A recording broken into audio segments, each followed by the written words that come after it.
Breaking Bad is one of the greatest TV shows of all time because it tells a simple story with big stakes. What if Breaking Bad was about more than Walter White starting as a bumbling chemistry teacher and turning himself into a full-fledged monster? What if he turned everyone into full-fledged monsters? What if Walter White's Blue Sky Meth started the zombie epidemic of an all-time great show, The Walking Dead?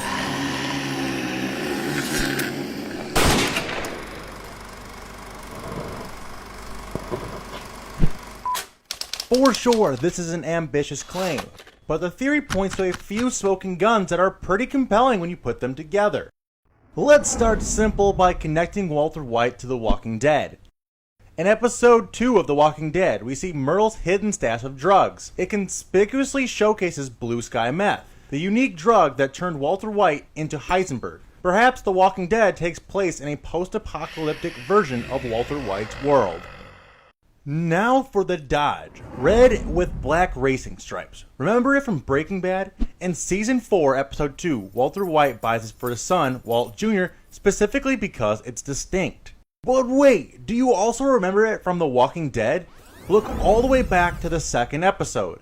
This is the same car that Glenn steals. Why would Glenn be so eager to drive it in Episode 2 of The Walking Dead? Breaking Bad has our answer. When Walt returns this Dodge after getting in an argument with Skyler, an employee named Glenn tells him there will be a restocking fee. Walt instead decides to blow up the car. Maybe Carlot Glenn managed to survive the zombie outbreak and become Glenn from The Walking Dead. Maybe he never got over the look of defeat on Walt's face as he tried to return the car. And in Season 1, Episode 2 of The Walking Dead, when we see Glenn celebrating as he drives the red Dodge Challenger, maybe he's not just glad to escape zombies, maybe he's celebrating coming full circle from his days as a lowly car lot attendant. So we have a character from The Walking Dead, Glenn on Breaking Bad. We'd really be cooking if we could show a character from Breaking Bad crossing over into The Walking Dead. And Daryl gives us exactly that when he starts talking about Merle's old drug supplier. A janky little white guy who Daryl quotes as saying, "I'm going to kill you, bitch."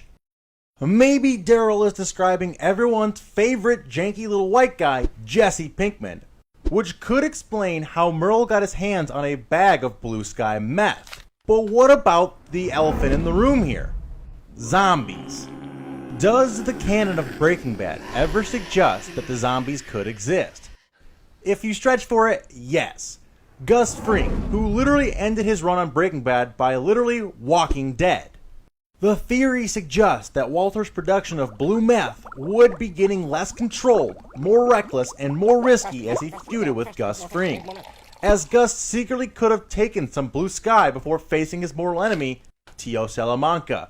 Gus took the first batch of zombie creating Blue Sky, and when the bomb exploded, boom, the very first zombie, Gus Fring. This theory is absolutely a stretch because it requires us to invent moments, motives, and scenes we don't see on screen to make it plausible. But they are reasonable add-ons, and these are impressive connections at the very least. So on believability, we give this a 5 out of 10. But on an entertainment level, we'll give it a 9 out of 10 because connecting two of the best shows ever made adds a layer of wonder that is worth the stretches.